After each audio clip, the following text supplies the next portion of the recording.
anyone, but we want to inform you that if you are a child under the age of 18 or get offended easily, this next show may not be for you. The content, opinions, and subject matter of these shows are solely the choice of your show hosts and their guests, and not those of the Entertainment Network or any affiliated stations. Any comments or inquiries should be directed to those show hosts. Thank you for listening.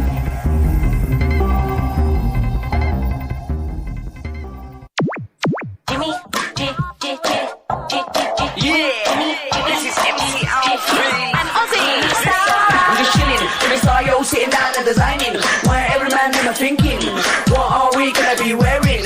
Yo, I'm a Liverpool MC, you can't test me. Big up the girls inside the party. Let's get down to crazy Jimmy. Big up myself and known as Alfie, the one and only, the Turkish MC. Always love the clothes of Jimmy. British, I'm yo, what I wanna be. Jimmy Star, new celebrity. We'll take you out to Jimmy Stars. He'll dress Hey, what's up, everybody? Welcome to the Jimmy Star Show with Ron Russell, bringing you the good times in music, fashion, pop culture, and entertainment. We got to fix our camera a little bit and fix our light a little bit. But what's up, everybody? We got an exciting show for you today. It's going to be a lot of fun. Hang on, I'm fixing this. How's everybody doing? Before we get started, let's say hi to my... That's it. That's as white as... That's as bright as it goes. That's as yellow as it goes.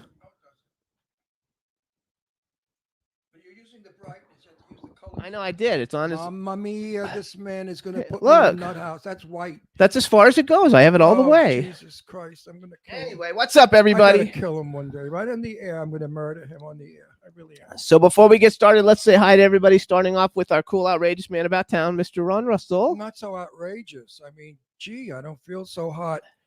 You know, it was lousy weather here. It was raining last night and freezing cold. There's snow in the mountains, which is beautiful. But today turned out to be a beautiful day, sunny. And I was out in the garden, and it was really weird seeing greenery, palm trees, flowers, and then in the distance, snow-capped mountains. Absolutely. Very beautiful. But anyway, I got to deal with this man today. Oh, mamma mia, what am I going to do? What's up, chat room? So chat room. Hold that pad so the mud can go up on the pillow. Okay, what's up? Oh, here's Astro, everybody. Come on, Astro. Oh, I can't. So what's up, everybody? We want to welcome Hub Reynolds Jr. is in the chat room. Cindy Lady Lake's in the chat room. Good boy. Don good Hinton is in the chat room. Hey, Don, how are you? Good boy. Backpack John is in the chat room. We got a fun show, you guys. We have actor, producer, and writer Tyler Main coming on. Then we have Jimmy Rooney, who's an amazing voiceover actor, coming on. He does the voices of Disney characters and E.T. and all kinds of people like that. So it should be a lot of fun. These chairs, right? I feel like I'm sitting here waiting for a bus. No, there's the same as always.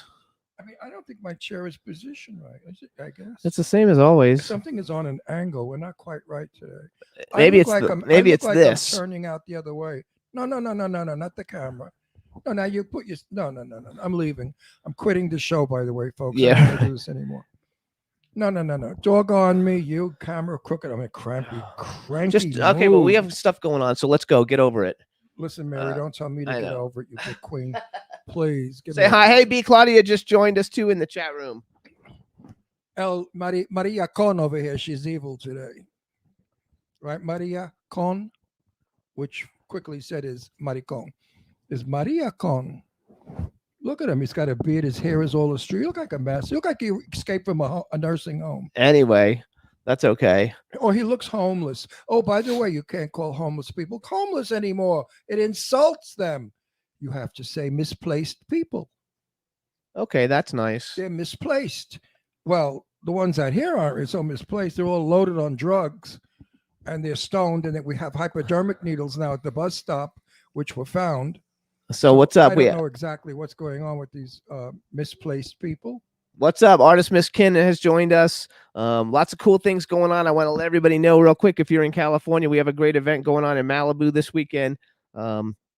It's through Sue Wong and things that she does, but it is Love Amazon Malibu Style 2022. It's a fundraising event to save the Amazon. It's at the Tracy Park Gallery.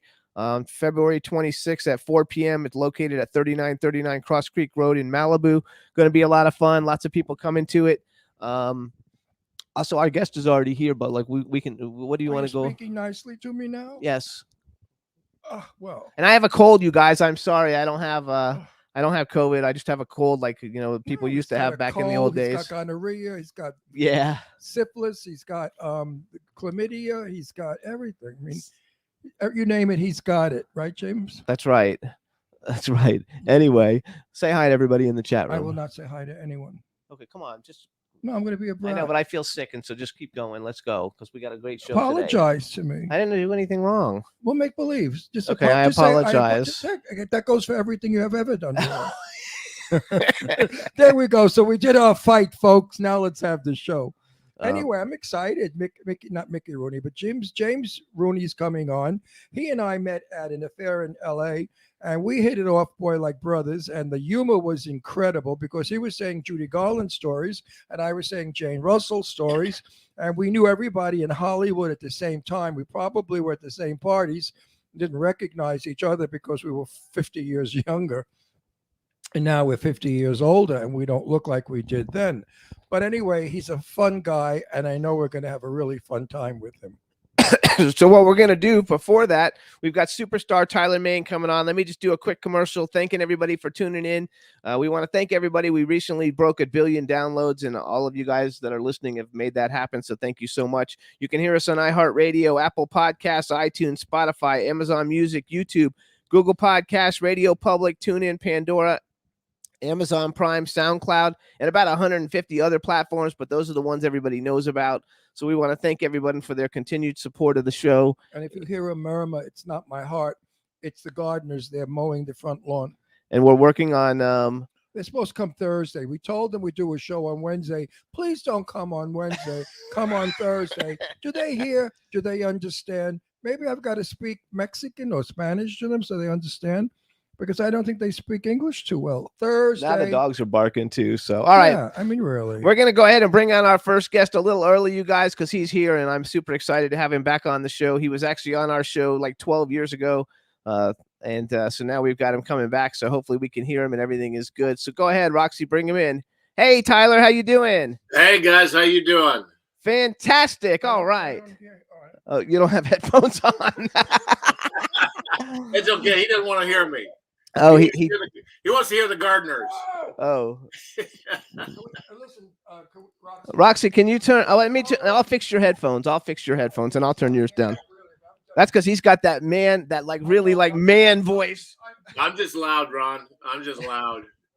If I can hear him this loud, it must be really loud. Say something, Tyler. I gotta be heard, Ron. I gotta be heard. Is that better, Ron? That's much better. Okay. All right. Heard but not disturbed. That's a difference. There we go. So how have you been in 12 years? Good. Doing good. Have you gotten laid in the last 12 years? I have. I've been married all those years, so yeah. Oh, so you're married. Oh, I forgot. I thought you were single. So You didn't actually know him then anyway. We had him on when you weren't on. Oh, I wasn't on? No. How come I know him? Because you've seen all his shit that he's in. Oh, so that's how come I know you. Hold on, let me do a proper introduction. All right, everybody, now we want to welcome to the Jimmy Star Show with Ron Russell, actor, producer, writer, Tyler Main. Hello and welcome to the show. Hey, thanks for having me back, guys. So this is my cool, outrageous man about town co-host, Mr. Ron Russell. Yes. Very cool. Good to meet you, Ron. Yeah, I've seen your work. You look so familiar to me. I feel like I know. Who does he look like that I know that I got confused? I don't know. He looks like somebody we know. We have a. But then again, bald guys with beards are all over the place.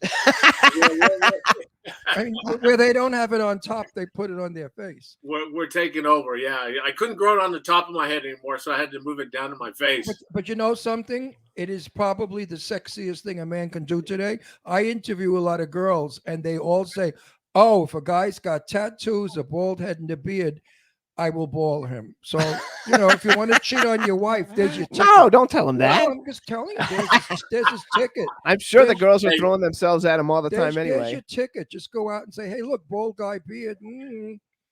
So I have a question for you just to start this. So first of all, because the last time we had you on, we were just getting started. Nobody really knew who we were.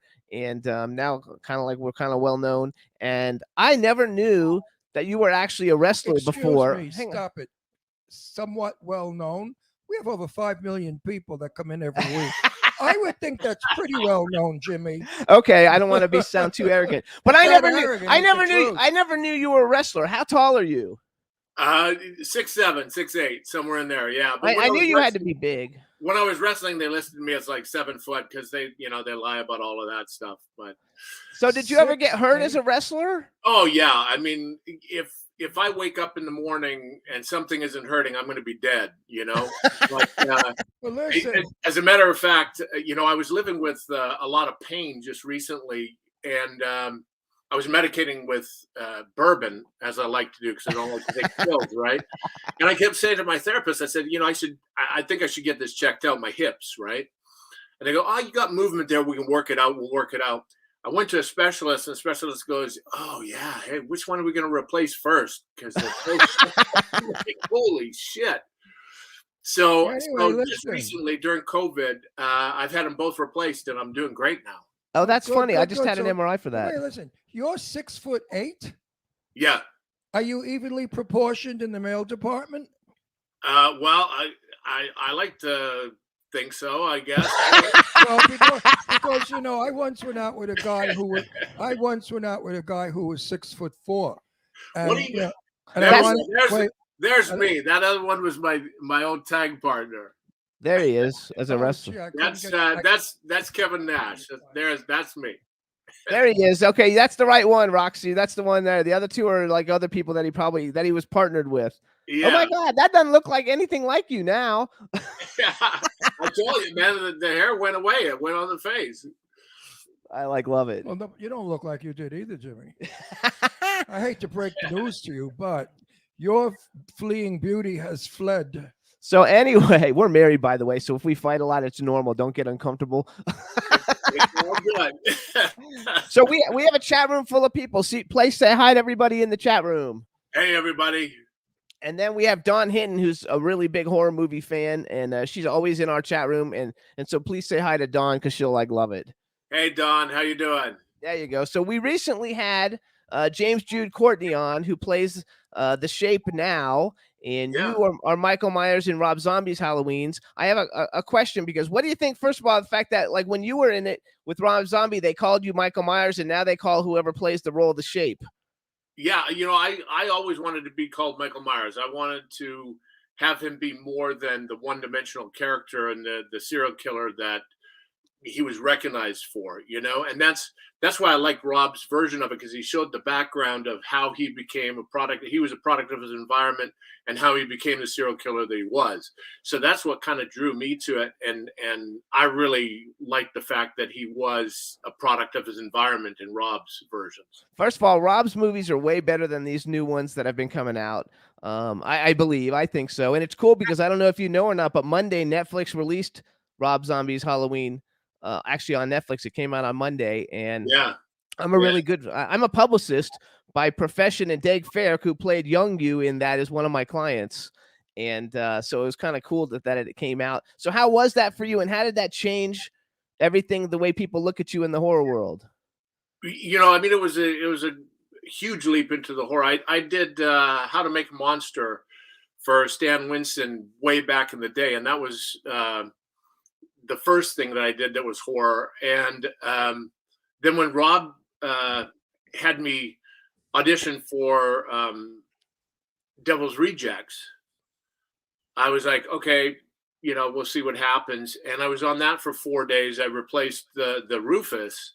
Yes. And from those 4 days on it, he wrote the Halloween with me in mind, and he called me up and he goes, hey, Tyler, I'm doing this movie and I want you to play Michael Myers, and he explained the backstory and all of that. And I was like, wow, this is really cool. So I love it. So I think that because I'm a big horror movie fan, I have all the movies. I watch all the movies. We've had everybody on the show. I also like the fact that you've expanded out in your career and you're not just a horror guy. I mean, even though you have a lot of horror, I want to talk a little bit about, which we have not seen it. I don't know why we didn't see it, but we're going to see it now that we've had you on the show. But Playing with Fire, because that's a comedy. And actually, The reason we have not seen it is my nephew wrote it and never invited me to the premiere red carpet. So screw him. I'm not going to watch the film. So Dan, if you're listening in, Dan, screw you. Did you believe the balls on him? my nephew didn't even invite me to the screening or the red carpet. Yeah, But- that's boy, did I step into this one. Well, actually, he's my nephew through marriage. He married my niece, poor girl. No, Will, I want to give you a props for that, though. So you guys is Playing with Fire. It stars along with Tyler Mane. It's John Cena, Keegan Michael Key, John Leguizamo, Judy Greer, Dennis Haybert. The two kids are fabulous. I watched the trailer. It's comedy, which is something it's a little bit not really totally something that you've done tons of. So I heard it got great reviews. Tell us a little bit about the difference for you in doing a comedy. Yeah, I've always wanted to cross over and do comedy and do other genres. I started in action way back in the day. But Playing with Fire is kind of funny how it came about. I actually replaced the original guy that was on there. He just disappeared in the middle of the night, just left. I guess he wasn't happy with it or whatever. And then they called me. And No, he said, probably met Dan. That's why. maybe he met Dan. And so they called me, and Matt Granger, who was on the film, he was actually Keegan Michael Key's assistant. I'd known Matt from the X-Men days. And he said, well, call Tyler Mane. And I got a call that night, and within about 4 or 6 hours, I was on a plane heading to shoot in That's Vancouver awesome. and to replace this guy. And I was like, hey, guys, I have no idea what the script is about. They go, don't worry about it. We'll fill you in when you get here. So when I flew in, they took me straight to set, went into hair and makeup, and then went straight on to film the helicopter scene. I was like, guys, what am I doing? Yeah. And then over the time that I was there, I was thinking I was going to be there maybe 3 days because this guy was going to come back. He was on a bender or something. Binder. Who knows what I don't know. Maybe he was lonely for his wife. Who knows? And I ended up staying there. I packed for about less than a week, and I was there for just about a month or more filming. And we had to go in and reshoot all the scenes and stuff. So it was kind of nice to get in there and play that. It's character huge back. too, So though, because it's mainstream. I mean, that's like a mainstream. To the world. In the chat room, they said the movie's adorable. And that Yeah. they really enjoyed it, and that's different because you have such a huge horror following, but to go in a superhero following, but to go into the mainstream, for everybody that everybody sees is a really cool thing. Yeah, it was fun to do that, and I'd done a little bit of comedy in the past, and it's something that I really enjoyed doing. Along with the supervillains and things like that. Which we'll talk about that also in a minute. Ron, you're just sitting there. Do you want to say something or no? Not about this movie. Oh. The movie I was not invited to see by my nephew. I mean, talk about insulted. You bet your ass I am. I'm furious about it. Of course, I forgot about it. I got over it. Now you just and now we just brought back up the bad memories. You right? just reopened the wound. I'm Oh, surprised that idiot wrote such a good movie. If you knew Dan in person, he's a real geeky kind of guy. So also though, you did another comedy because Black Mass 2, City of Mask. That had to be was that a comedy or no? No, Black Mass 2. Well, it was kind of like an action kind of comedy that we filmed in Thailand. Okay, there you go. So I'm going to brag a little for you. So Wait, you guys, before you go there, did you have the pleasure of meeting my illustrious nephew? I believe I did. Yes. Do I you believe remember he what was he there. looks like? No, because nobody does. He's one of those. Why? He's one of those insignificant people that you meet several times and you say, "Have I ever met you before?" Hey, Jimmy, I want to thank you for having me back. yeah. So I'm going to brag. Hang on. It's all in fun. I love my nephew. Oh, I know. I know. This is all tease and fun. and Dan is the first one who would laugh at it. So I know what buttons to push. It's There just we fun. go. So you guys, some of the things you've seen Tyler in, he's Sabretooth in All X-Men. right, I want to say one more thing. I think we were out of town at the time, and I think I was invited, and we were not able to go. So I don't want to make it look like he's a bad guy. Everybody who tunes in knows that he's joking, but since you're kind of new to the humor, like it's different. No, but, we were No, in New no, York. he's- We were in New York at the time. I remember freezing our asses off Uh, in May. It was May, I think. Wasn't it around May time? I Uh, don't know when it came no, out. it was like the premiere. I think was in the summer in New York. Yeah, it was freezing. I was there. No, it's not freezing in summer. It was freezing when I was there. Oh, well, you're always cold because we were in May. We were in New York in May, and he was freezing. End of May, almost beginning of June, I was freezing. Anyway, so you guys, some of the things you've seen Tyler in: X-Men, Jupiter's Legacy, Joe Dirt, The Scorpion King, Red Serpent, Troy. We did Devil's Rejects, Halloween 1 and 2. Victor Crowley, which, by the way, I love the Victor Crowley movies, and very good friends with Kane and Dave Sheridan and Felissa Rose. They've all been on the show a bunch of times. Love Dave Sheridan. Oh wait, there you go. Look, there's Sabretooth. That's the badassest shit ever. Wait, let's talk about Dave. I worked with him. He is the most generous, kind, loving actor to work with. You know He's- Dave Sheridan, right? He's a Yeah, true, yeah. and he has a wife that has, I believe, it's multiple sclerosis or something. She's quite ill, and this man adores her. He waits on her hand and foot, and does everything he can for his family, and he works very hard. So I would say, bravo to Dave. He's a wonderful human being. How did you like being in the Victor Crowley movies? Because that Victor Crowley's like the third one or something, right? Yeah, I think so. Hatchet, because it's Hatchet 1 and 2. Yeah, like Adam is really good friends with a buddy of mine, Derek Mears. So Adam called Derek and said, "Hey, do you think Tyler would, open up the film for us?" And Derek goes, "Well, call him. I'm not going to tell you he's going to do it or not." Oh, that's So funny Adam because called- Derek's been on the show too. yeah. So Adam called and I said, "Yeah, sure, I'll do it." Before I even knew what I was getting into, but it was like a quick in and out, get killed, and moving on. So it was a lot of fun. And I love Kane Hodder. Kane Hodder's like the coolest guy like ever. And Yeah, he's a really good dude. so are you categorized as a stunt guy though? Like, because like Kane is like a stunt guy also. Do you do stunts also? I do my own fight scenes because of the pro wrestling. I wrestled, like you say, for 11 and a half years professionally. So that is something I know how to do. I draw the line at falling off of buildings and getting lit on fire. Okay, that's So- good. Now, I remember years ago, Gorgeous George. Remember Gorgeous George? No, you don't. Yes. You do. Wrestling in those days was fake, phony, and all orchestrated and all done with choreography. And I believe it's the same way now. But tell me something. When you hit each other with the folding chairs, does it really hurt?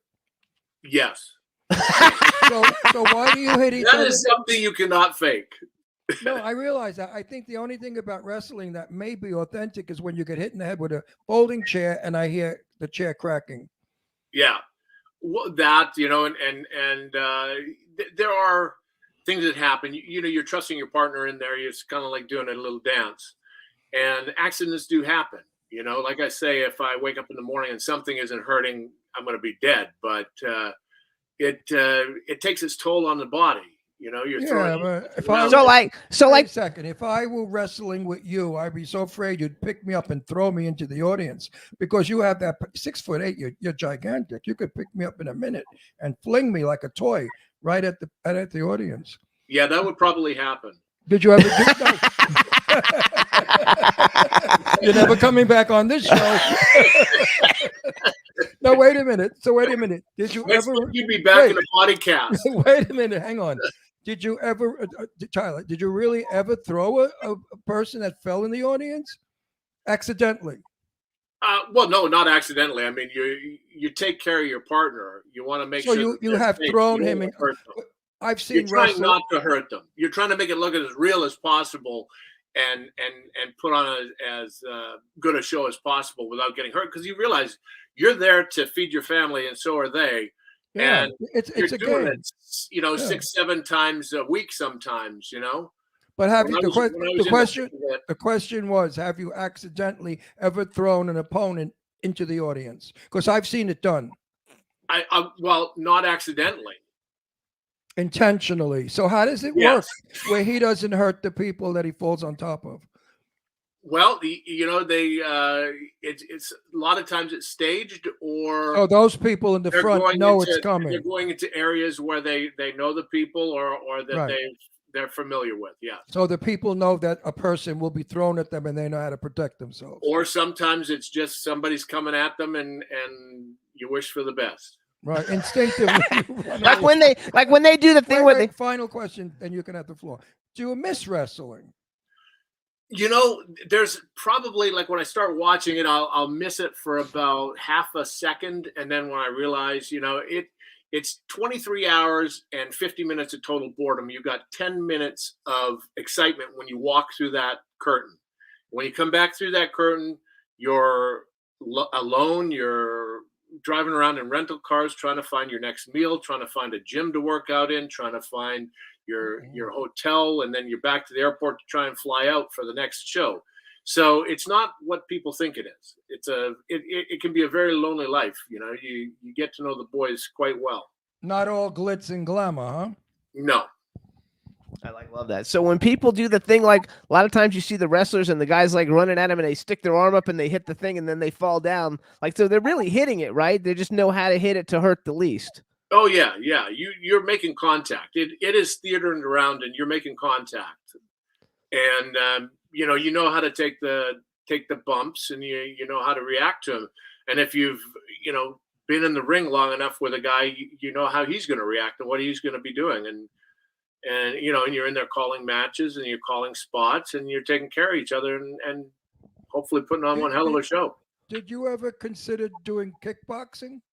I did martial arts. Yeah, I did martial arts for like 9 years. How long back is in Canada? How long would your leg be if you're 6'8"? You'd have a long leg. Yeah, it was 36, 37-inch inseam. So then kicking a opponent, you would definitely keep him at distance. Right. I would have no problem keeping you away.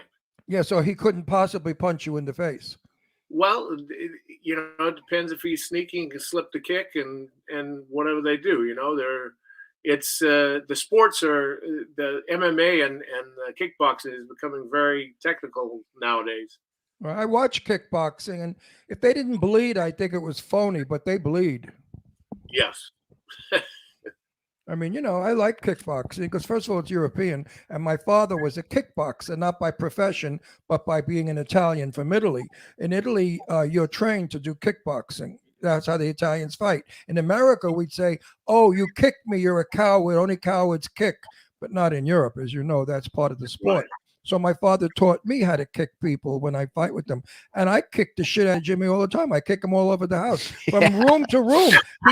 He just rolls like a teddy bear. And then I kick him again and he rolls and I keep kicking him. Did you have to go to like I'm going to be a wrestler camp or whatever, like school or something, to learn how to do all of that? I know they show that now. I originally started in the dungeon in Calgary with Stu Hart. Trained with him for a little while, and then Red Bastien came through for the WWF at the time.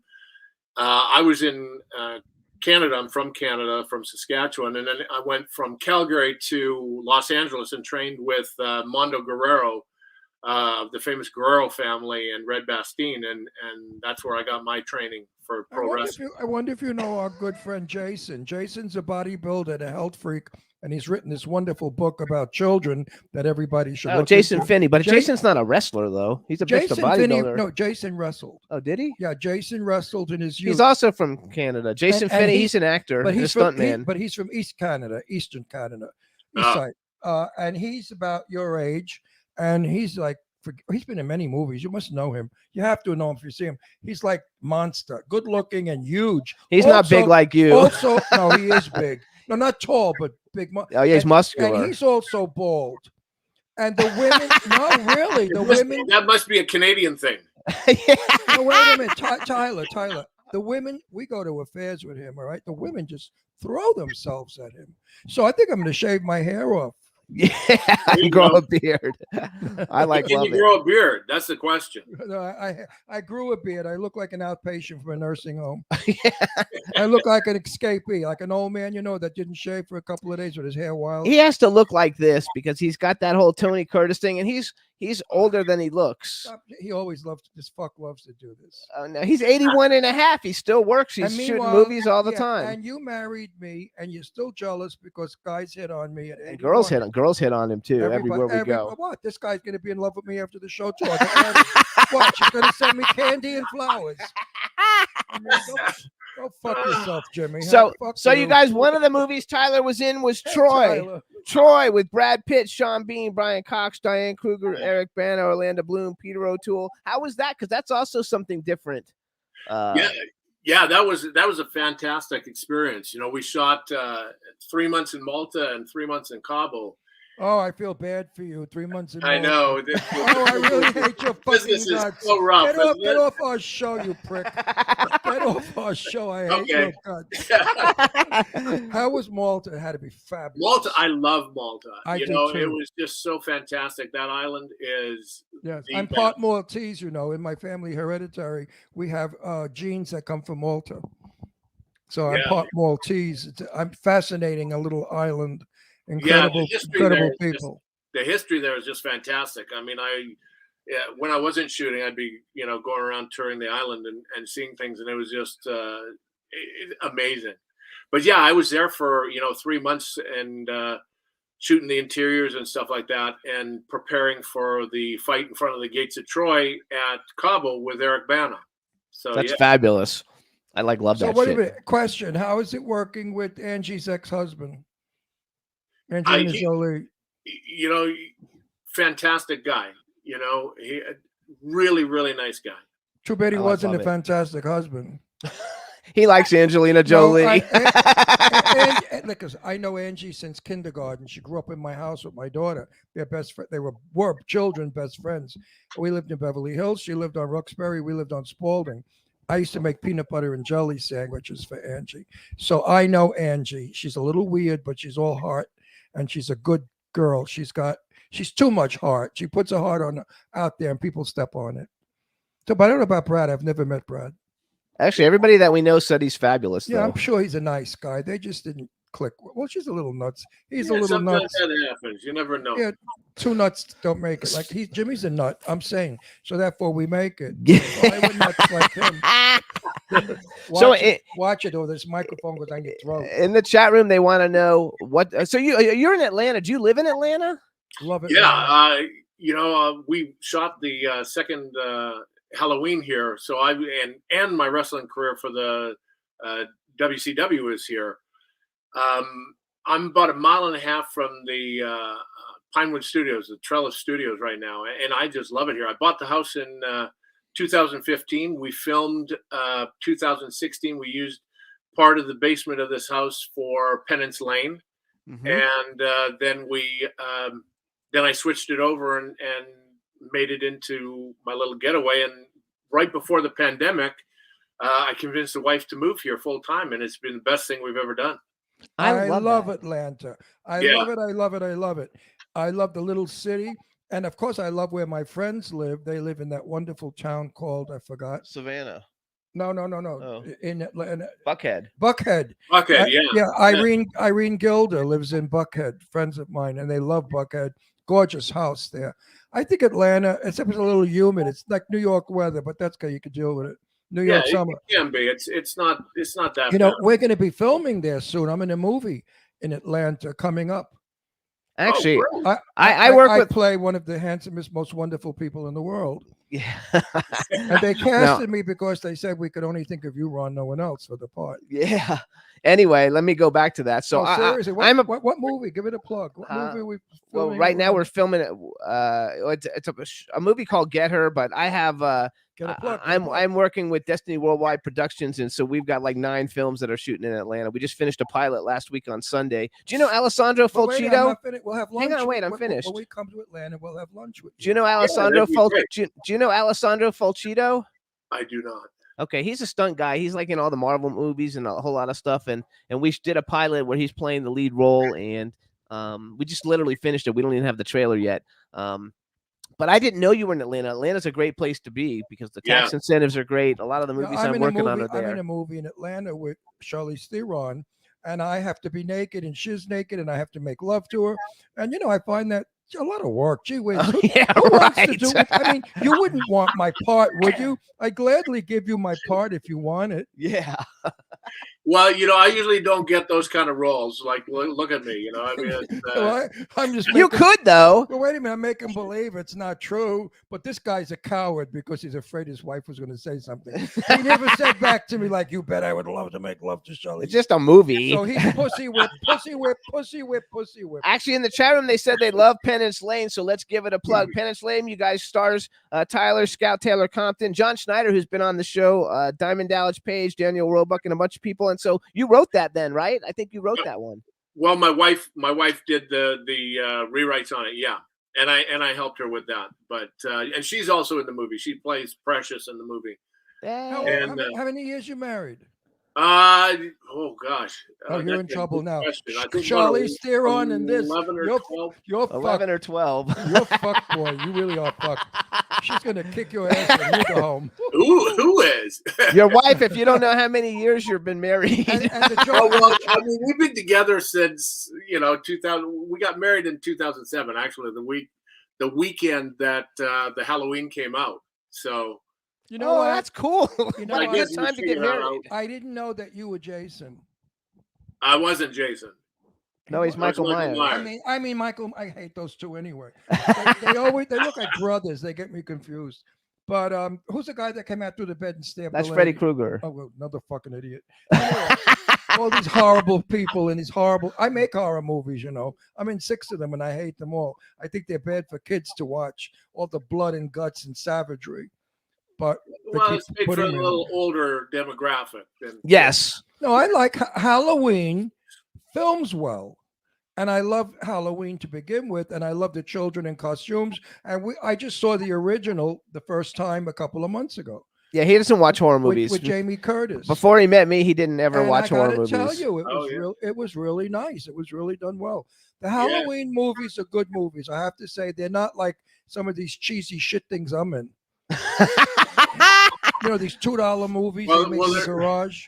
Yeah, they're not cheesy, but they will scare the hell out of you. Jim, Oh, no, you're his gonna are have to show cheesy. mine. No, mine is- Yes, I'm going to have to show him show him yours. mine. Now it's on Netflix, so I'm going to show him yours. Yeah, no, mine. Oh yeah, there you go. My movies are just blood, guts, eyeballs falling off, arms falling off, guts popping But yours out. don't really have a story. His has a story. But I tell them I don't die in a movie, and you're not making me gutsy. I refuse to scare children. I'm funny that way. So I usually play a doctor, a scientist, a mafia. Always a character in the movie. But my question, I'm working my way up to the question is, do you ever feel guilty about anything that you do that might upset children? Well, first of all, children should not be watching the films. I agree with you. Smart of the man. rating. Smart. I Because agree. of the with rating, and some. It's funny because I'll run into some parents that they go, "Oh yeah, my kids love it," and you'll talk to the kids and they'll be like, "Oh yeah, it's the greatest thing ever." So, it's funny. They'll cover their eyes for the nudity, but they won't for the blood and guts.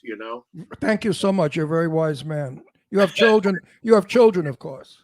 Well, they're grown adults now, but yeah. Well, I have children. One's 54 and one's 48. Yeah, well, I'm 25 and 27. So Oh, okay. So my eldest daughter is still my girl. What are you kidding? that's true. They're still your babies, right? Did your children follow you Well, into wait the a minute. movie I industry? referred to my daughter Leslie one time as my child, and they said, "How old is she?" And I said, 52 at the time. They said, "What? That's a child. That's a woman." I said, "No, still my child. Maybe Yeah, a woman, of course. woman to you, but to me, it's my child." Did your Yeah. children follow you into the entertainment? Well, my daughter tried pro wrestling for a while. She really enjoyed it, but then she got hurt, tore her ACL, so she was out for a while, and she hasn't gone back. Good for her. And my son, we had in Compound Fracture, we had him doing some stunt work for us in that, and he just loved it.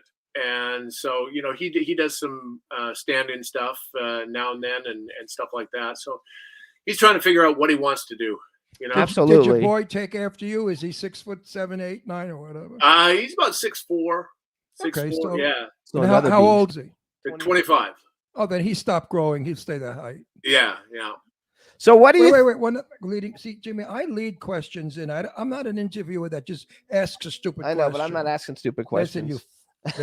don't start. See these two fingers? See these two fingers right in your eyes? You'll never see tomorrow. Anyway, now you made me forget the question, you maricon bastard. So I want to know then what Oh. do you think? Because I it's my personal opinion that the Rob Zombie movies are like the best ones. Maybe I just like them a lot. I mean, I like the originals. What do you think of the newer versions, Halloween Kills, and I don't know, they're filming the end one now compared to the ones you were in? Like, did you like them? The new ones did not get the reviews except for the last. But they did a one. lot of money at the box No, office. but the last one they gave Jamie Curtis the most outrageous reviews, and I thought, Wait, I want to ask him. What did you like them? I mean, To tell you the truth, I have not seen them. Okay. I saw the first one briefly, parts of it, but then I haven't seen them fully through, so I can't comment on them. Okay, I just thought really the writing wasn't as good. I just thought personally the writing wasn't as good. I should say personally myself. Well, what yeah, about James Jude wait, Courtney? Yeah, well, I- they weren't as good as ours, so. Yes, you're right. do you agree with me that film writers and filming is getting a little too politically correct and a little too many messages are being sent, not enough story? I feel that way. Years ago, we wrote about characters. Characters didn't necessarily have to be ethnic. Today, you must put a certain amount of ethnicity in a film, and that is, and it doesn't really work sometimes with the character. He's talking because we hated Sex in the City. No, it doesn't work. No, it doesn't work with the characterization. In other words, He probably doesn't watch Sex in the City, if though. if they had to put an Italian in the movie and they chose me to play a Swede, it would be miscasted. Yeah. And that's how I feel about certain movies today. The casting is political. Well, Hollywood has got to put X amount of Black, Asian, Hispanic, and whatever people in a film. Yes, they should be in a film, but rightfully where they belong in the film, not necessarily incorrectly. There's a film that we're watching right now that portrays a Black woman in 1870 walking down the street with white people and chatting with them like they're her best friend. That's overlooking the fact that back then they were still slaves, and that was not so. So if you're going to do a historical bit, do it correctly because it's misinformation. That's my political stance. Hollywood, right authentic. This television series takes place during the Civil War. Yeah. Unfortunately, we had the horrific stupidity of the white people doing this to the Black people, but don't make it history where it's not. He also hated that. I don't know if you saw about 2 years ago on Netflix, there was like that Hollywood TV series where it talked about do you know about the gas station and they had like all the call boys and call girls and everybody had sex. So we watched that whole mini series that they did. And who was it? And Ron had a heart attack because they showed Rock Hudson. Oh yeah, Rock Hudson with his boyfriend on the red carpet. Rock Hudson with his black lover going to the Academy Awards and coming out gay, saying he's gay.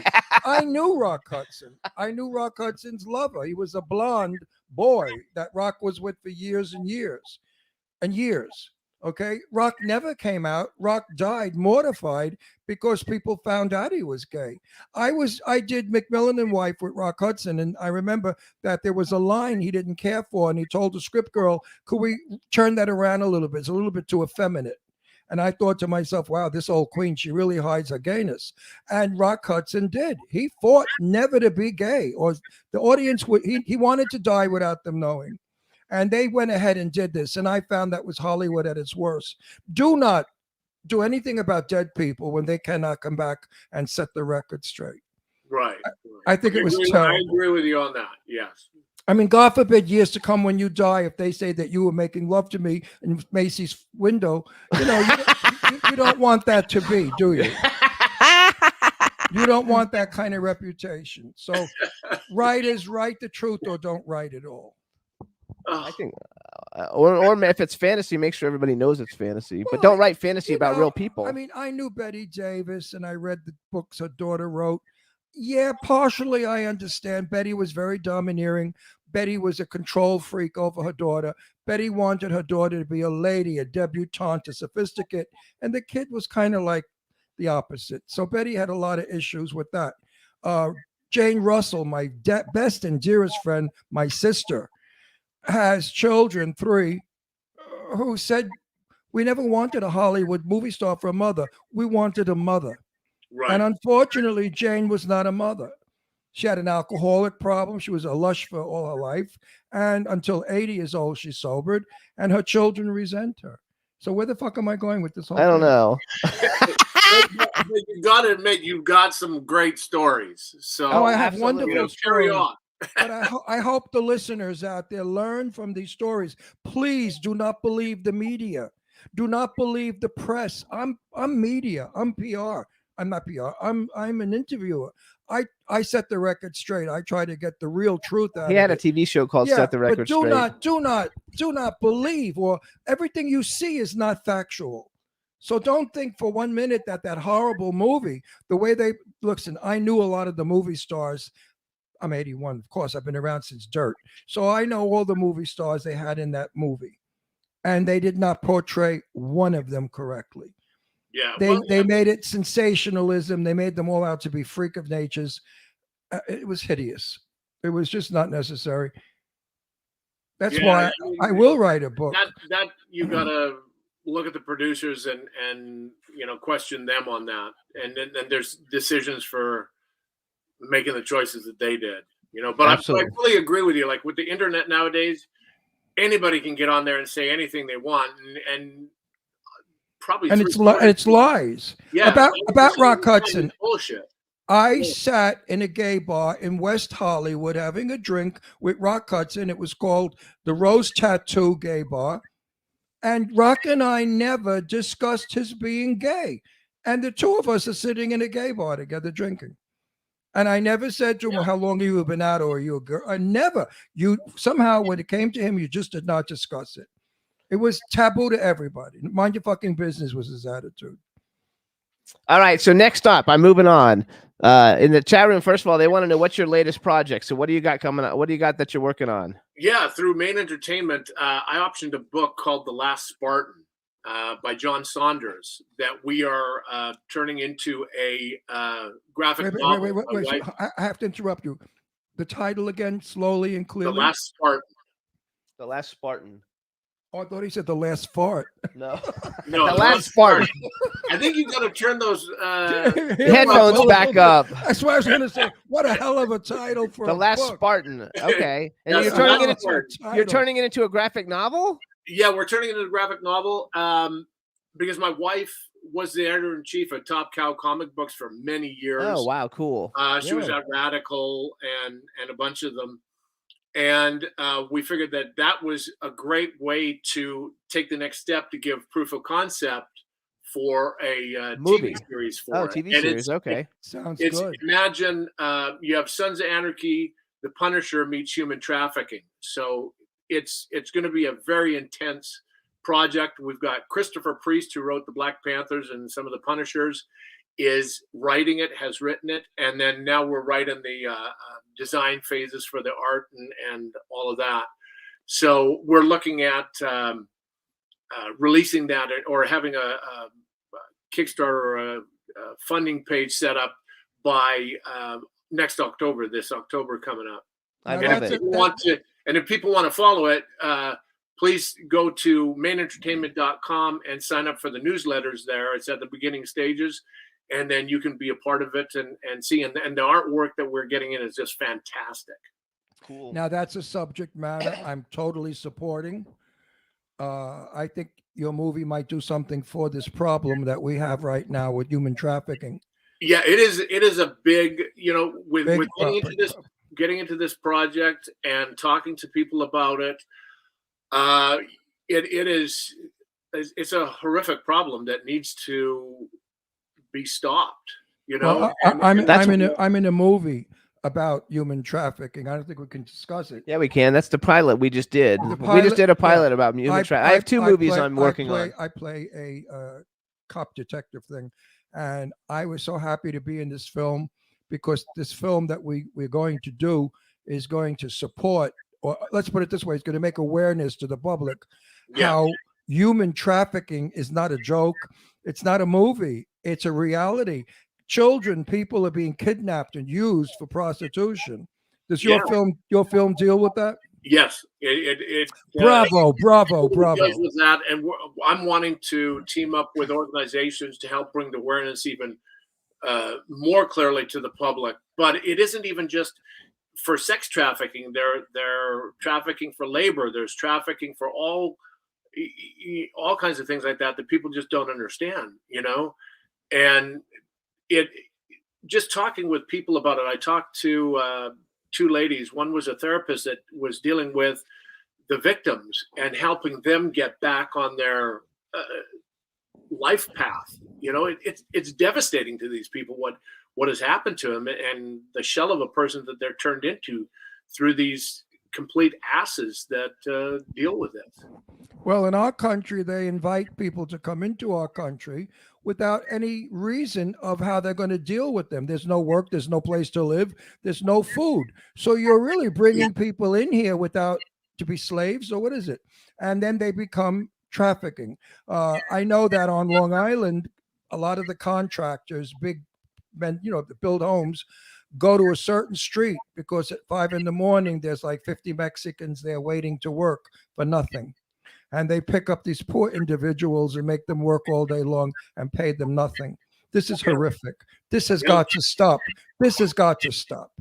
Yeah. Actually, both of my films, because I have 2 of them that we're doing, and we've teamed up with some human trafficking organizations for the promotional parts. And I'm fighting for them. And, Woo, I'm right there with you. And I yeah, think yeah. I think you're gonna, I think you'll be very successful with it. And the fact that you've got a comic book, to go with it will help a lot, because everybody loves everything based on a comic book.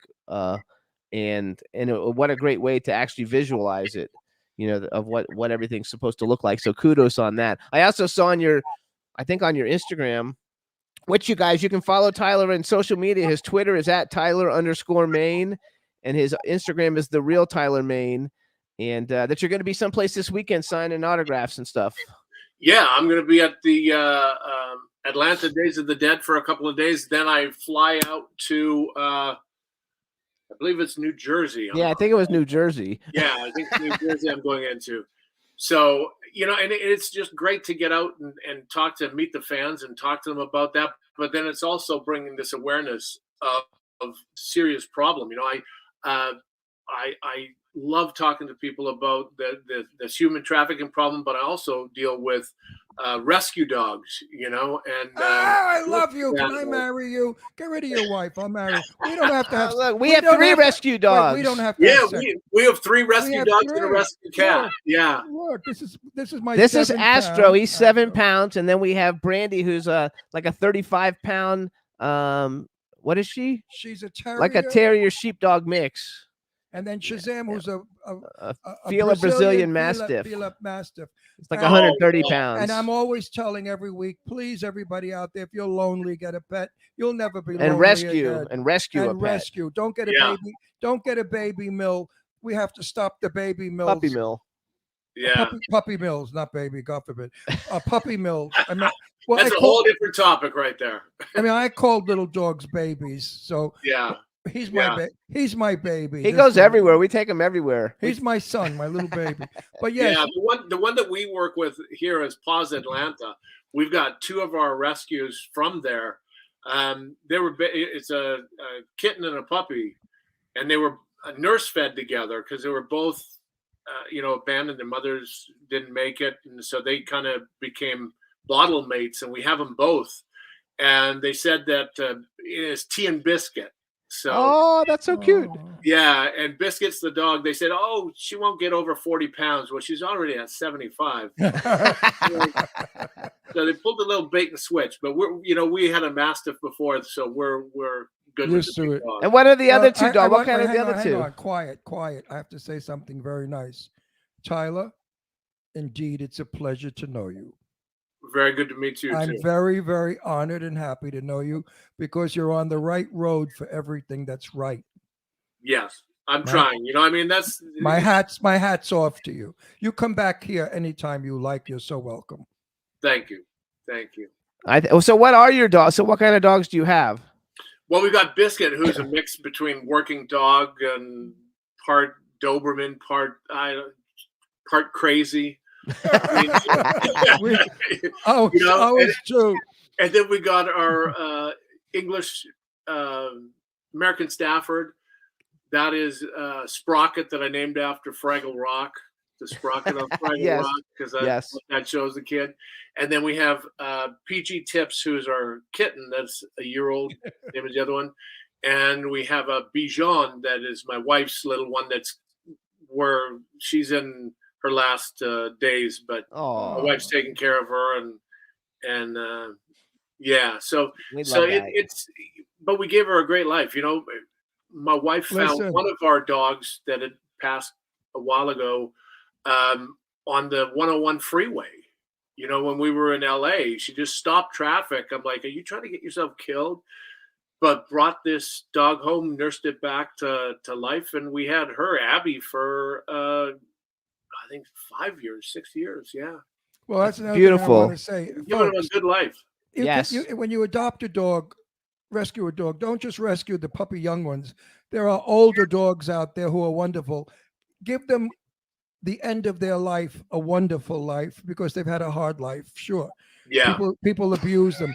Our Brazilian Mastiff has scars on him, which means Oh. he was a fighter dog. We got him in Yeah. Florida. We got him in Florida. He came from Miami, and down in Miami, you know, They said he was either a fighter dog or a drug, protecting the drug people. or Yeah. or both. or both. both. Yeah, So yeah. he's come to us with some problems, and we've had him now many years, and he's better. The only thing is he likes to chew and eat everything. And since he's so tall, he can get anything up high up. He can stand 6 feet tall. Jimmy was given wonderful cardboard vodka bottles, which supposedly they said if you drink the vodka you get horny, which is a joke. And we came home and the bottles were eaten into, and Shazam, the big guy, drank the vodka. Well, there's nothing funnier than a 135-pound dog wobbling and looking at you with half-man's eyes stoned out of his bird. He had such a good time on that vodka. He can get everything now, even on top of the refrigerator. He can stand up and get it. Oh, please, the Oh editor. yeah. And All ours work is teamwork. You know, the one will take stuff off. The cat will take something off the counter and give it to the other dogs, and Yeah, ours does that too. And then they scattered it all over the house. everywhere. Everywhere. I was, See, so he has that problem Right, too. I He was- thinks I- it's just our dogs. no, I was No. I was defrosting a small what do you call it, roast beef, and I had it on the center island, and I went to do something, and I came back. Well, there went the roast beef, and Shazam just looked at me with that look. You know how they give you that guilty look, like Oh, yeah. I didn't do it. The 7-pound ate the whole roast beef. You know? So that's fabulous though. So you guys follow Tyler Main on Instagram and Twitter. I want to talk briefly about X-Men because I'm a super big. So I collect action figures, and I basically collect action figures of superheroes and horror movie stuff. And most of my stuff is signed, and I have like a huge collection of stuff. And X-Men is my favorite of all the superhero franchises. Actually, I like the early X-Men movies with Halle Berry and you and all those people. I like better than the newer stuff that they did. But tell us just a little bit about that, because to me, that's like the dopest thing ever. That you're like Sabretooth. Yeah, you know, it was just a fantastic opportunity. They were actually talking to Kevin Nash, who was my tag partner way back in the day, about the Sabretooth role, but for some reason something happened. And you know, of course I had the long hair and all of that. And they said, hey, we want to talk to you about playing the role. So immediately I went out and did my research and ran to the comic shop and was like, I need to get his X-Men comic books and stuff. And I was going in to meet Bryan Singer, and I really wanted this role. So I went down to, I think it's the beauty supply shop, and I got the fake teeth and all of that, and went into his office. Yeah, there we go. And it was funny because I walk in there and Bryan was sitting on the side of the couch typing and didn't even look up. I said, I'm here to see Bryan Singer. And you know, he puts his hand up and he's like, just a minute, because he was typing, probably writing on the script or something. I was like, what the hell's going on? And he looks up and he goes, I'm Bryan Singer. And he goes, and you are Sabretooth. He jumped onto the glass table and he's like, choke me. So my whole audition was like, ah. And he's like, your Sabretooth. So it was just fantastic how that kind of worked out. Do you have a Sabretooth? Is there a Sabretooth action figure based on you? Yeah, yeah. There's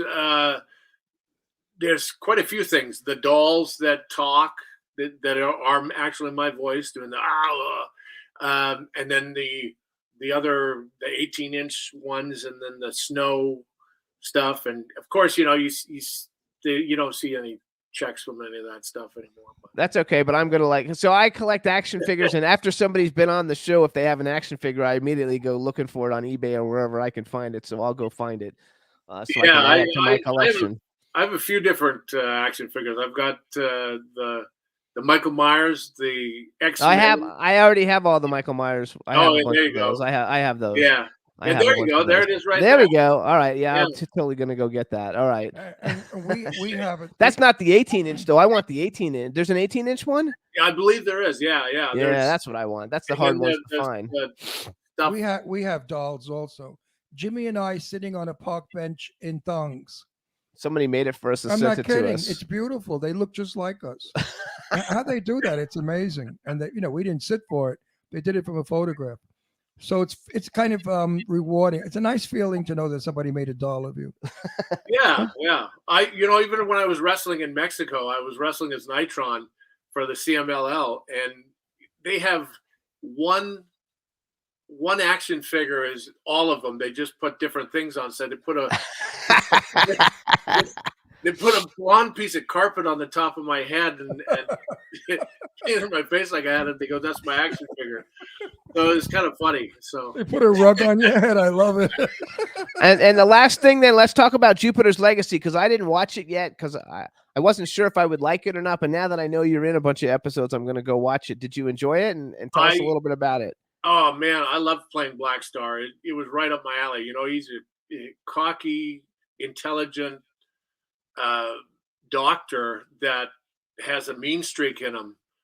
But I think you'd get a kick out of it. You got to take and watch it and let me know what you think of it. I will. I'm going to watch it. That was one of my favorite characters to date to play. And it's just, we did 8 episodes. I was in 4 or 5 of them as Black Star. And the story was fantastic. And I was just really honored to be a part of it. I know. I love it. And it's superheroes. It's like superhero stuff. So I love. Do you have an action figure for him? I don't know if they've put anything out like that. Do you have a Funko? Do you have a Funko Pop? Well, I've seen that they've got the Sabretooth Funko Pops. They've got the Michael Myers Funko Pops, but those are the ones that I've seen. None specifically of me. Right, of you, just of like actual. Right. Okay, no, I want the ones that are you. So to speak. I want the ones that are you. And do you know James Jude Courtney? I do. He's a great guy. Great guy. We had so much fun with him on the show. He actually. There's there you are. Star right there. Yeah. Oh my God, that's scary. You really change faces easily. Yeah, you jump characters well. I had a little bit of help from some prosthetics there. Yeah. But some people you could still see something in it, but you really disappear. Yeah, that was the best suit that I've worn in prosthetics. It was by K&B, and I mean, I was a little concerned when I was first putting it on, but once I got it on and all it was 8 different pieces that they glued to my face. So if I wink, you could see me wink. I mean, you could pick up all my facial expressions, and it was just wearing that outfit was a pleasure. It was extremely hot and itchy. Ooh. Yeah, and because I had to have a cooling suit in that, because it was just everything is covered except for your lips, so they had to keep us cool, keep me cool. Yeah. All right. So then my going out questions, I like to ask this to all the actors. Bucket list, male and female actor you have not had an opportunity to work with that you think you would like to work with. Number 1. And number 2, if you could have ever been in any movie ever made in history, what movie would you have liked to have been in? Oh, wow. Okay. I would love to work with some of those older action guys that I grew up watching that kind of drew me to the business. Like a Schwarzenegger, Yeah. Stallone, people like that. Just to say I did it. Yes. I would love to, get into some more of the acting chop stuff with some of these newer guys and doing stuff like that. They should put you in the Expendables. You would fit in that group of people. Yeah, I mean, hey, shoot that out there into the universe. Yeah, that's It's- absolutely. Yeah. It's It's out there because everybody will hear it. Hey, everybody, let's we get go. Tyler Mane in the Expendables with everybody. Okay, what about a female actress? Oh, wow. Don't say Charlize Theron. Your wife will divorce you. There's this lady, Charlize Theron, that I would love to work with her. I love her. Jimmy and I are great fans of hers. We think she's the most beautiful woman. I mean, she's beyond beautiful. She's fantastic. There's so many. And she's a great actress. Well, Angelina Yeah. Jolie is beyond beautiful also. Yeah, he's a Oh, big yes. Yeah, we like Angie's her too. in person. I saw Angie not too long ago as an adult, and she's magnificent as a woman, beautiful girl. And everything on her is real, folks. I keep saying it. Her boobs, her lips, everything. There's nothing artificial on Angie. What you see is true because she was like that as a child, built like a brick shit house at age 10, 11, 12. The lips were her. She was a beautiful child. Okay, so a movie that you would like to be in. What's a movie that you think, oh my God, I would have loved it if I would have had an opportunity to be in this movie? Oh, I would have loved to done something with like a Boris Karloff or something like that. Yes. Back in the day, I mean, Yes. I actually have a comic book of his, one of the first comic books that I've ever gotten is one of his, and that's one of the things that drew me into the comic book world too. Just seeing those things. But back in the day, the comic strips, that Absolutely. you get in the newspaper were fantastic to watch and look through too. Were you a horror movie fan as a child? No, I was more into the action stuff, because I was Okay. doing martial arts and I was into the action stuff. But, growing up in Canada, I was, this tall, skinny kid, glasses, braces, slightly dyslexic. And at 10 years old, I was a paper boy. So what I would do is I would tear the papers apart and look for the comic strips back in the day because I didn't like reading, but I liked seeing the story through the artwork, And look at So now you're that's doing a kinda what- comic book, and now you're doing a graphic Yeah, novel. and So listen, it's did you coming get- full circle. Did you get to go to your prom being tall, skinny, and four-eyed? Yes. Oh, I bet you got the best girl in town to go to the prom with you, right? Well, I did, because I shed the braces, I shed the glasses, I got contacts, and I was kind of filling out a bit then, and I've done okay. Last question. As a wrestler, did people want to fuck with you, because they think that because you're such a big guy, when you're out at a restaurant or something, do people just come up to you and be think that you're No. you know how people always try and start fights with the big guy? No, Did that happen to Yeah. you? No, I don't have that energy. Oh, good. I try to get along with everybody and just enjoy it, Because And, 6'8", you're intimidating. Well, six. I mean, I'm 6 foot, so he's 8 inches taller than I am. That's quite a bit bigger. He's a big dude. Yeah, Oh. well, back in the day when I was wrestling, I was 348 pounds too. So Oh, see, we're big mama. I was pretty big. Chubby, I chubby. love it. chubby. All right, you guys. So this is Tyler Mane. Please support all that he does. His Instagram is The Real Tyler Mane. His Twitter is Tyler_Mane. We want to thank you for coming on the show. You're fabulous. Congratulations on a wonderful career. Best of luck with the graphic novel and the TV series. And if there's anything we can do to help, please let us know. Yeah, thanks, guys. Send everybody to sign up for those newsletters. ManeEntertainment.com, you guys. MANE Yeah. Entertainment.com. Tyler, it was a great visit with you. I enjoyed it. It was an honor meeting you, sir. We got to do it again. I will see you down the road. You All righty. betcha, you Bye-bye, betcha. Tyler. Thank Bye-bye, you. Tyler. Yay. See you guys. Bye. Nice guy. Really a nice fella. Okay, so you guys, I got a message from our next guest. I don't know what it says. I got to listen to it. So we're going to take a little music break real quick, you guys. We're going to play. The name of this song is Slave by the group Wet, and Wet is Joya Bruno. So this is a band Oh, that she had back Joya. in the day. I think you guys will like it. So please enjoy Slave by the band Wet featuring Joya Bruno.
to both of them. Talk.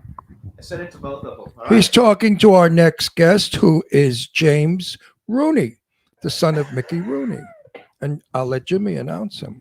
Hey, well, he's not here yet, you guys. We're working on the technology a little bit, and hopefully it'll work out. What's his problem? What's the problem? Well, share it with us. The problem is he just doesn't. He's not technically savvy. Well, couldn't he get somebody that was to be with him? Well, I guess not. I'm going to beat him when I see him. Anyway, keep talking because I've got things Well, to do. I'm going to say if James doesn't come in, I'm going to scream because so many people are watching today because they heard that Mickey Rooney's son is going to be here. And James and I had a lot of fun at an event we went to on Melrose a week or two ago, and we met for the first time. And he spoke of Judy Garland, and I spoke of Jane Russell, and we went from there to speak about all the old-time stars that we both knew. Probably we had been at the same affairs and parties, but not recognizing each other because it was 50 years ago, and we looked a lot different 50 years ago than we do now. But he's a fun guy, and I really hope that he finds his way to our show because you'll enjoy him. What's any update yet? No, I'm working on it. Jimmy's working on it. It's really simple to get into our show. Just B. Claudia also joined us from Germany. Hey, B. She joined us earlier, but I couldn't bring up because Tyler was on. Oh, I mean, it's easy to just come into our show. Just do whatever. What is it you have to do to come in? You just click the link. You click the link, but you got to do it in Google Chrome. That kind of sometimes messes people up. Yeah, so how come strangers can't click the link and appear on our show? Because I don't give them the link. Oh, it's a special link. It's a special link. Yes. Oh, it's not a public link. No, there's a link to watch us, and then there's Oh, one. Otherwise, the other some one. nut will get naked and link in. That's all we need. They keep throwing things of ours off the air. That's like Facebook. Facebook says, what have you got to say? And then when you say it, they don't like it. They take it down. So I don't understand why they say, what have you got to say? Let's do one more. Let's do one more trailer so I can. Oh, because he's calling me. Let's play No Authority. Can I get your number, you guys? This is Ricky Rebel before he came Ricky Rebel. Enjoy. A good buddy.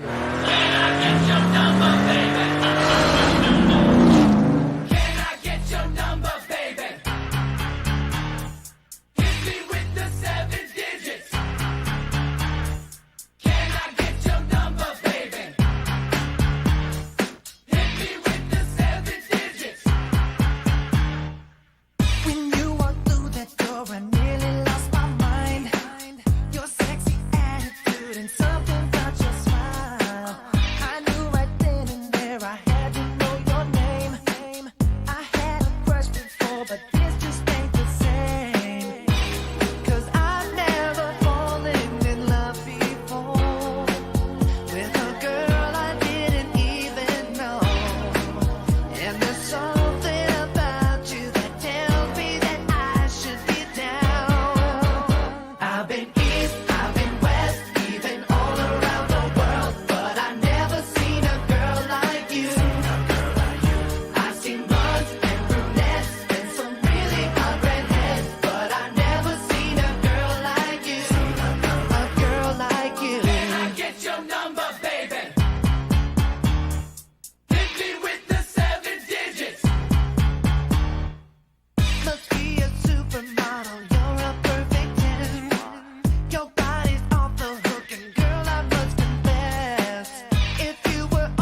I've been east, I've been west, even all around the world, but I never seen a girl like you.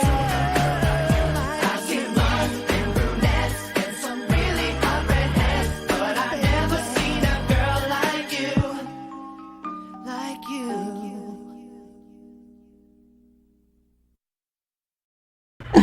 Yay! Hello. I didn't do it. Good. I was watching your commercial. I hope the world doesn't hate me. I'm the guy who helped create boy bands. Yeah. So, Me and Lou Pearlman created all those boy bands, and now I think the world hates us. I'm in East, I'm in West. hang on 1 second. Oh, I love your background though. Thanks. Oh, so Roxy, what's the noise I hear? And the echo. It's probably... Oh, maybe turn your volume down. That's my computer burning up. That's weird. Never does that. It's hot. Roxy, Ah. tell me what to do. Any other windows you have. You got it. I'll close What everything. windows you have except for this one? Right. Okay, hang on. I've got like 20 things opening because I'm working on this show. Okay, hold on. That'll go. And this new... Okay, I got you there. Well, that's it. Just the Google Chrome's on. Okay. Ouch. And turn down your volume. Turn down your volume. But I can't hear you. Oh, just turn it down a little. Okay, now I'm down. My volume's down, but I won't hear you. Yeah, this computer's really hot. Ouch. Sorry about that, everybody. I'm not on my Power Mac. I'm on my laptop because I've been doing this audio thing. So, Alright, so we got sorry. a little noise in the background. Is there no way to get rid of that noise, Roxy? No, because the internal drives are expanding to the other stuff, so they won't do it. Let's see. You That's now he's muted though, so now you won't hear me now. Yeah. Weird. Okay. All right. So anyway, I still hear an echo though. That I can try to shut off Google Chrome and then let me see what I can do here. You have all your windows closed except for the one. Yeah, except for this one, right? All right. We'll just have to go with noise because I don't know how to fix it. I don't either. I've never heard that. I don't want the echo though. We have an echo. Boo. All right. Let me try and shut it off and start it again. Okay. No. Oh, so I didn't mean him to do that. Okay. Well, what can we do, Roxy? Talk to I me. just fixed it. And I fixed it as he left. So. Oh, okay. So he'll come Yes, back. because I heard the noise go off. Yeah. All right. So he'll come back when he comes back. Just let him in. So anybody? Oh, wait a minute, Jimmy. I thought you did rehearsals before. No, I people didn't come do on. rehearsal. He's Don't too busy. He's working. I know, but well, if a guest is too busy for a rehearsal, then they shouldn't be our guest. I didn't have to do it with Tyler Maine. Well, they should not be our. If they cannot clear an okay show, they shouldn't be our guests, because to do this to our audience is annoying. That's okay. And the guest has to understand that this is a show; it's not a private conversation. He'll be back. So you must always interview them before the show to make certain that they know what they're doing and that their equipment is not on fire. On fire. I mean, really, show business today is down the drain. Oh, B. Claudia says the echo was gone too. Yeah, She said it didn't matter though. it did matter because on my end it was just difficult to hear. Anyway, you guys, so we met Jimmy Rooney at our event last week on Monday at the For the Stars Red Carpet Fashion Valentine's Day event, and he was very fun. And Ron talked to him for a long time, and we just had a good time with the whole thing. So it should be a lot of fun once we get him going. Hang on, let's see. But you know, dead air is dangerous in our business. We say we call this dead air. So we have to improvise now, and we have to come up with things to say that are interesting or funny. Oh boy, that makes our job a little more difficult than it is already, but we'll just chat. Anybody out there have a question they want answered, please type it in now so we can read it. So if you tell more about the Super Bowl event. Yeah. Let's hear more about the Super Bowl event that you went to, Ron. me, Yeah. I never went to a Super Bowl. I would never in my life. I wouldn't be caught With dead in Brian a Sebastian. Oh, the Super Bowl. I thought you meant the actual Yeah. game. Oh, I thought you meant the actual game. I would never go to a Super Bowl game. I hate football. but the party on top of Madame Tussauds rooftop. Yes. Oh, it was wonderful. I met such interesting people, and we made shut up, Astro, and we made new friends, and we I had a saw great a we had lot a of we pictures. really had a great time. Yeah, we had a really good time. I mean, it was a beautiful day, and there's nothing lovelier than being on the top of a building in Hollywood on Hollywood Boulevard, overlooking all of what was old Hollywood. I could see the Art Deco rooftops, all the wonderful architecture, and all I could do was think about the great movie stars of years ago and how they wore gowns and tuxedos and pulled up in their 20-foot long limos and got out for the red carpet events. Yeah, outfits back then are totally different from what we see Well, today. yeah, And what we see today is junk.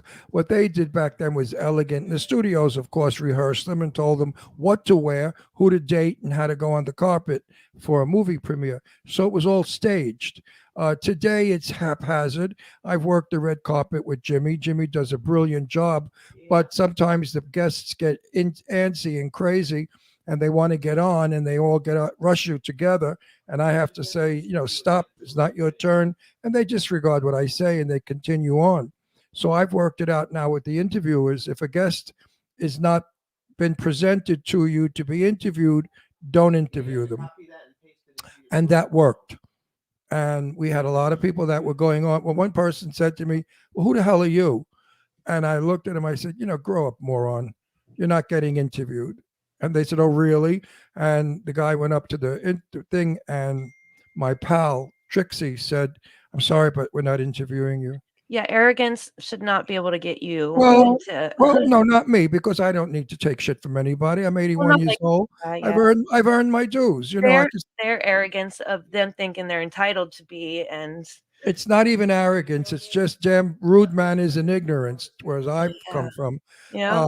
I'm on that carpet to assist Jimmy, and you've got to respect my position and wait your turn. You'll get on. You will get on. And half of these people are nobody. And I said to Jimmy, who are these people? Why were they slated? I don't even know them. They're not even actors. They were people that just came, friends of friends. They should not be on a red carpet. A red carpet is for celebrity only, or for the people who are involved in the film, who are in the film, or connected to the film in a productive way. But if you just are friends with somebody, you have no business being on the carpet and having your photograph taken, because nobody knows who the hell you are, and no one cares who the hell you are. So they have to learn red carpet manners. But years ago, it wasn't that way at all. People got out of their limo, they walked in front of the interviewer, one at a time. Here, there's no limos. They just come here by bus or bicycle. And press too. Press can get a little out of hand sometimes too. I have one photographer who I will not let photograph me anymore because he was coming in close. I said, please don't do a close-up. And he said, don't tell me what to do. He said, and now you'll never be photographed by me again. And I said, good, because I never will be. I have no intention of ever being photographed by you again. That's the stream. That's what I'm on. I mean, We got him now. Oh, Jimmy's nice and clear, except for a little bit of echo. Okay, that's okay. Okay, hey. All right, everybody, we're going to just rock with this because we're going to run out of time, and we don't want to run out of time. We can hear you now. Say something. Ouch. Sorry. There we go. All right, everybody, now we want to welcome to the Jimmy Star Show with Ron Russell, super talented voiceover actress Jimmy Rooney. Hello and welcome to the show. Hey. Let me introduce you to everybody, starting off with my cool, outrageous man about town co-host, Mr. Ron Russell. Like he doesn't know me more. I know he knows you. And then we have a chat room full of people, so say hi to everybody in the chat room. Hi, world. We're happy campers. I think I'm going to go out camping. There you go. No, Hi, it's terrific. I intend to smack you from pillar to post when I see you for doing this to us. No, I'm You sorry. gave us you took so much Yeah. time away from this interview, and I've been waiting patiently for this interview to talk to Yeah, you. I'm sorry. I just got stuck with okay. this. That's okay. I'm in an office that isn't really my office, so I'm like trying to figure everything out. So listen, James, before Sorry. we go any further, I have got to know this so that I know who I'm interviewing. Yeah. Are you, in fact, the son of Mickey Rooney? Well, it's a long story. I was told I was a fake son of Mickey Rooney, but my brother said I wasn't. So my dad had so many kids, I'm afraid every time I go out, I'll meet a new relative. Yeah, I mean, my dad told me, my dad said, you are Corona, which is your mother's name, and you're Rooney. So I said, okay, what does that mean? He says, well, there are many Rooneys. My brother has 5 names, and Mickey Rooney Jr. So I said, am I one of your illegitimate sons? And he said, look at you. You can't tell the difference. My hands, and Spielberg goes, put your hands in the cement. I put him in the feet and everything. He says, you're identical to your dad, and your face. He goes, that you can't change. So I met this girl, and I didn't want to talk to her, and I didn't want to pay her money. So she wrote this article. And then this guy said he got a phone call from the son of Mickey Rooney. It wasn't me. I didn't call him. I don't know who they were. He was some cracker writing a book about Mickey Rooney, and I wouldn't give him any information. And Would you know his name? Do you know his name?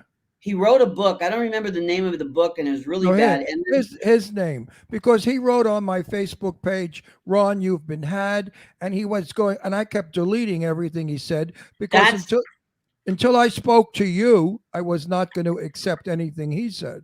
So I Sure, kept and I deleting mean, and you know, deleting and I deleting. don't know who this guy is. I refuse to give him money. I refuse to help him write this book. or He's give a any nut. information. He's a nut.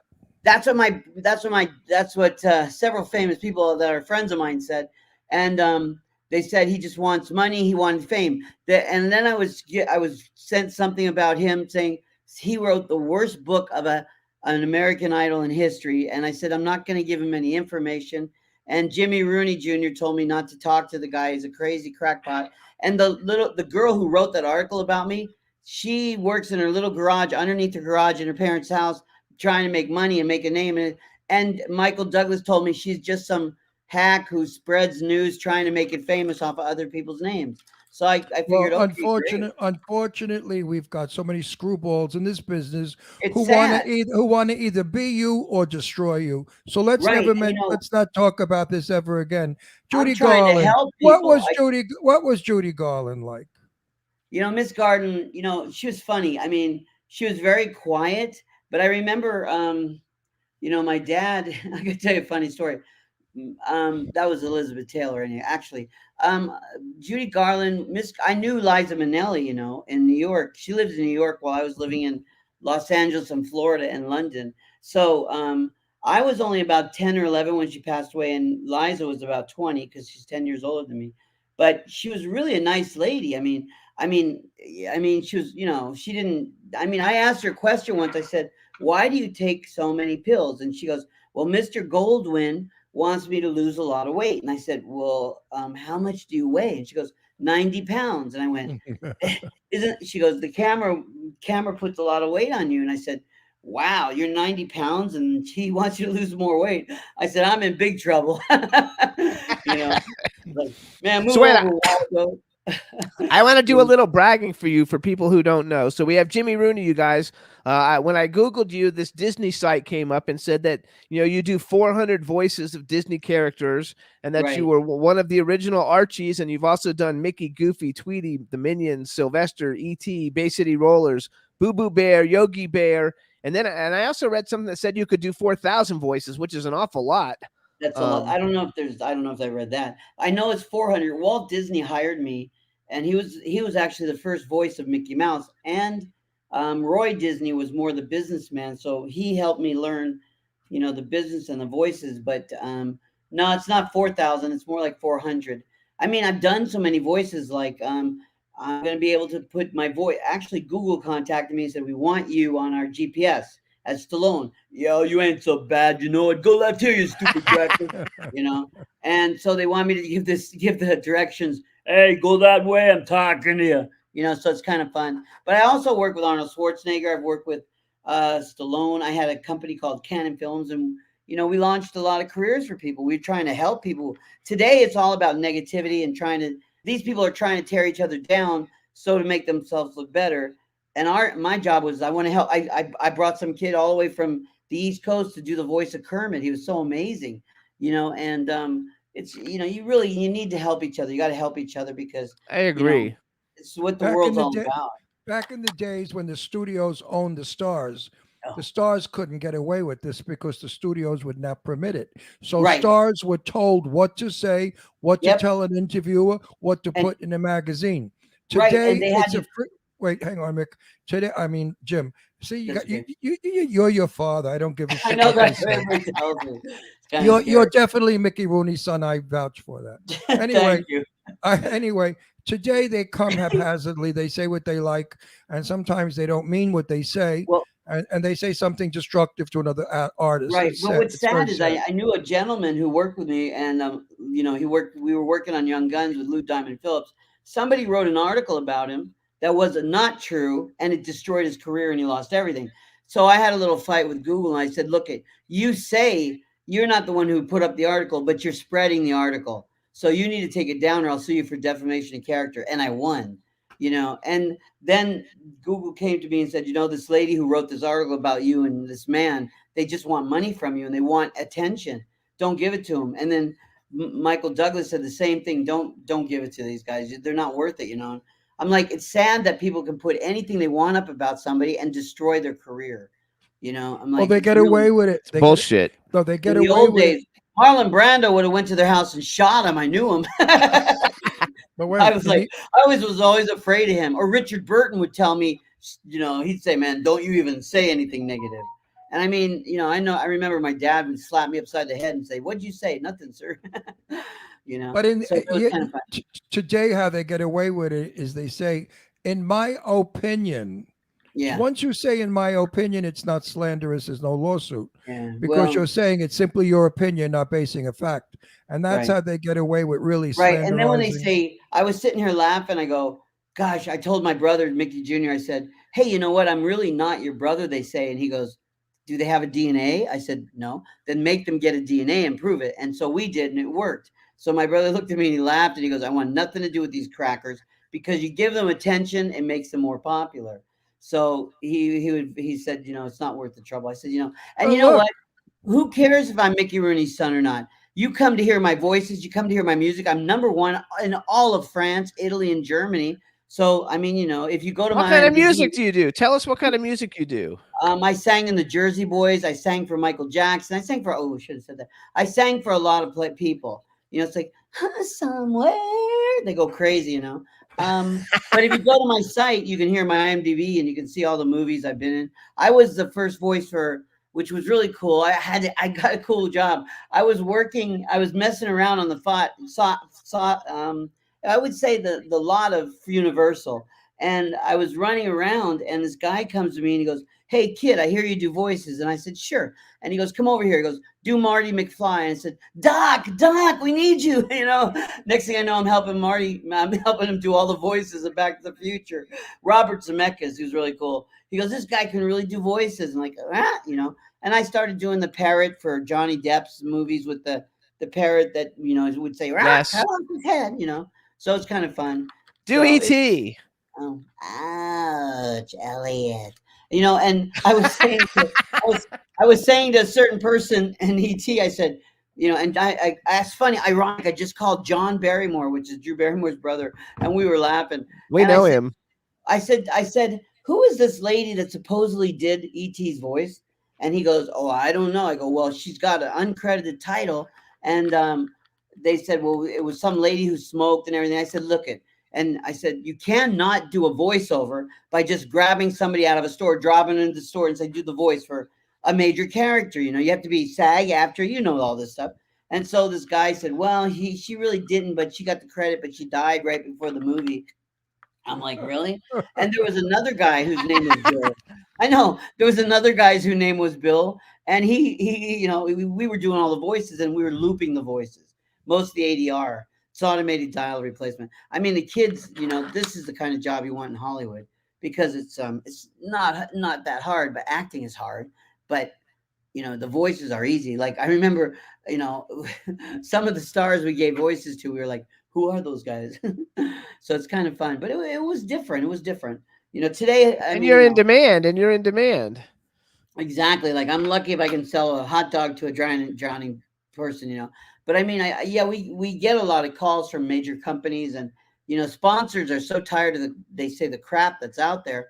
They want something with talent. It's like, you know, I did the Minions voice. "Oh, Battle Banana. Oh no." You know, I mean, and I have a website up that has all Disney characters on, as you know. I couldn't have that website up if I didn't do the voices. I would be, I would have Right. Disney would come after me. Yeah, for Disney would be copyright. all after you because they're terrible. Yeah. They're not nice. So, I mean, if people are stupid enough to read one bad article, maybe they're smart enough, which I doubt, to read all the other articles that are underneath it about how good you are and who you worked with. I mean, So what? Wait. So what are some of your favorite characters? scary. Well, you know what? I think, I'll go way back to Hanna-Barbera because what's her name's dad? I can't remember her name. Gosh, she's an actress, and her dad was my agent in Hanna-Barbera. I did the first voices for the California Raisins. Remember those? Heard it through the grapevine, because I could sing and do the voices like Bebop. But I think, Yogi Bear was fun, and Lightning McQueen. There was a lot of voices that were good. All But right, so let Hanna-Barbera. let Ron ask you because Ron likes to know about like all the Hollywood stuff since you grew up. Oh man. He's taken my interview that I thought I was going to get into an entirely different place. So you go. Well, I don't know that we really have that much in common because I realized he was 5 years old when he knew Judy Garland. I was not 5. I was 10. 10, and I was not. So we really don't know the same people at the same time. I'm way before him. I'm 81. He's nowhere near 81. Yeah. I know how old he is. I'm 108. But you know what? We do know Marilyn Monroe because No, I never met Marilyn. I knew you Jane didn't? Russell. Are you kidding me? You had some really cool stories because No, she was my babysitter. So Yeah. I mean, but I'll tell you a funny story about Elizabeth Taylor and Marilyn Monroe. Elizabeth, I knew. Okay, I'll tell you a funny story about those two. Mrs. Marilyn Monroe said, "You know what? I'm going to do something that Elizabeth Taylor would never do. I want to get my career going. I'm going to do something she would never do." And so my brother, he knew her better than I. He's asking her, "What are you going to do?" She goes, "Just watch me." She posed naked in Playboy. And Elizabeth Taylor's religion, she would never do that. So that kind of strung her up higher than Elizabeth Taylor. And I remember one day I was in a room and Mrs. Taylor said to me, "You know what, son?" I go, "Yes, ma'am." She goes, "I've been married as many times as your dad has." I go, "Really?" And Richard looks over and says, "No, you haven't. You married me twice." And he goes, "And what are you even famous for?" I was like, "Oh my God." And then they start throwing things at each other. And I asked her, I go, "Do you really love him?" She goes, "He's the man I love to hate." And he goes, "Who are you?" And they would go at it forever. It was funny. The funniest things I saw. But, it was a different world back then. You could say something and not everybody. I grew up where they said, "Sticks and stones may break my bones, but names will never hurt me." Now Us too. That's how I it's feel ridiculous, also. man. I mean, the stuff I was called when I lived in Jersey. Are you kidding me? I mean, Betty Davis says, I will not I love say her. what Betty Davis said. I would never betray her trust. But Betty Davis was probably one of the most outspoken women I've ever met. And she had an opinion about everybody in Hollywood. You name a name, and she gave you an opinion. And But that it was an honest opinion. And that was about 10% correct of her opinion. You're right, though. It was an honest. That's the way Ron is too. Ron will give you always an honest No, I opinion. once said to Betty Davis, "Who would you never want to work with?" And she gave me her answer. I won't say. Anyway, her in general, any man that she would never work with Clark Gable because Clark Gable was too strong. Betty Davis liked weak men to make her stronger because she always played the character, the lead. And no man could ever out character her in a movie, and no man ever has. All her men were selected, and they were calm, quiet guys. Right. So, well, it's just like when I met Mr. John Wayne, and the funny thing about him and my dad, and when they played in that Western, when John Wayne walked through the door, they built the room smaller so he looked big. Then when the women walked through the door, they built the doors bigger so the women looked smaller. Yeah, it was unbelievable. I was sitting here going, "Oh my God, they're going through the same door, but one's 10 feet tall, one's 6 feet tall." Right. So that was those kind are of, the tricks of Hollywood. When I did a show at the Copacabana in drag as Jane Russell, and my backup dancers were up on the platform, and if I had to use a champagne glass, it was an oversized glass to make my hands look small, and so everything was done because I'm 6 foot in high heels, 6'3" or 6'2", so they had to build everything to make me look smaller. That's optical Hollywood. So now you're little. Do they ever shoot you to look tall? Well, here's the interesting thing. When I was doing I think when I don't remember which Back to the Future. Here's the thing that was interesting. When oh no, it was during Batman. When Mr. Schwarzenegger came in the room and his scene, they shot the camera looking down to make him look smaller, and then certain other movie star, I won't say his name, he'll kill me, was smaller, and they shot the camera up so it made him look bigger. And I was like, it was really weird how they did that. So they did that with Natalie Wood in Gypsy. Natalie Wood was a tiny girl. I mean, I used to see her and Robert at the restaurant on Thursday nights in Beverly Hills. And she was a tiny girl. The camera was way down when she did Gypsy on the stripping on the stage. And it made her look so tall and lean. All about the camera. Right. But yeah, it wasn't Jane. I mean, I met Jane Russell. She's like, she was standing straight up. I was like, oh my gosh. And Mrs. Monroe, she was little or a lot smaller than her. Well, in Gentlemen Prefer Blondes, Jane Russell was barefoot most of the time. The only time that you saw them both walking in high heels was when they got married at the end, and you could see how much taller Jane was than Marilyn. Jane was a big woman. Jane was a big boned woman. She was a large woman. Yeah, that's what my dad would say. Very long legs. Real quick, Ron, one of Ron's dearest, closest friends, Terry, is in the chat room, which I don't know how she actually got in the chat room. So pick a voice and just say hi to Terry for us. Mickey Mouse here. You know, I was just thinking about Sid and Marty Krofft. Hey Terry, I'll call you after the show. I've been so busy with. I'm learning. No way. I have to talk to my friend. I never talked to. I'm busy reading 2 scripts, knocking down walls, and doing all sorts of things. Love you, Terry. Anyway, all right, go ahead. We only have 5 more minutes. No, I'm redoing our bathroom. I'm making it a dressing room bathroom. So I ripped down all the walls, got rid of all the closets, and now we're reconfiguring the whole thing so that we have a bathroom that is our bathroom is in the middle of our closet. So wait, go back. It's a very in thing, right? So go back. So what did you do in the Batman? The Batman. So Arnold Schwarzenegger was Mr. Freeze, right? In that. Yeah, and then Danny DeVito was the Penguin, and he was. I remember George Clooney goes. I think I just destroyed the. I don't want to say anything, George. He said he's going to kill me. He's in France working on something, and he said, I think I destroyed the Batman franchise. And I go, what do you mean? He goes, Batman doesn't chew when he talks. I said, oh, okay, I'm sorry. So what did you do in Batman? Are you a voice of a character? I had to do actually some stunts and some background stuff. So it was kind of, I was like, ouch, it's like, Batman, color light, so that was the kind of cool stuff I got to do. At what age did you meet your father, Mickey? I think I met him when I was because he came up and he said, "You're my son." It was kind of that weird Hollywood story. This young guy, he was living a normal life, and then he came to Hollywood, and the actor said, you're my dad. He goes, I know you're my son. I haven't seen you ever. I think it was around, I'm not sure. I was young when I first met him because I traveled with him until I was like 10 or 11. And then I went off and I had my own album deals. I was in the Bay City Rollers. I was one of the youngest guys to do all this kind of stuff. So then I ran back into him. You're actually a member of the Bay City Rollers? That was one of the first records I ever got. If you look it up, you won't believe it. Gonna keep on dancing. Yeah, it was. What happened was SATURDAY. I'm gonna keep on dancing to the rock and roll. So that's why I live in Europe, because I'm all over Europe singing as the Bay City Rollers and Air Supply. But the thing about the Bay City Rollers they're all supposed to be Scottish, I got a bit of English in me. So Sid Bernstein, who was the Beatles manager, was my manager. And I met Paul McCartney, I met all those guys. And he said, you know what, they need a voice. They need a voice for this band. And I went, what are you talking about? And he goes, well, why don't you go in there and sing a couple of, tunes? I said, okay. So I went, Sid Bernstein took me over and he put me in this thing and I did the recording. And then the guy's manager, I didn't like him. He was the Bay City Rollers manager, said, we want to use his voice. And if you look it up, you can see all the names of the people that was a part of the Bay City Rollers. I was one of them.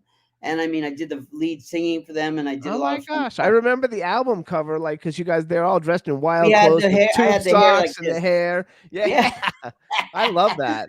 Yeah. I love it. So we have 2 minutes. Go ahead and say something. 2 minutes. Say something. Ava Gardner. Did you ever meet her? A beautiful woman. Oh, yeah. Mrs. Gardner was fantastic. No, she was really nice. It's funny. I asked her a question. I go, I got to tell you what she did. My dad first saw Ava Gardner on the MGM studio lot.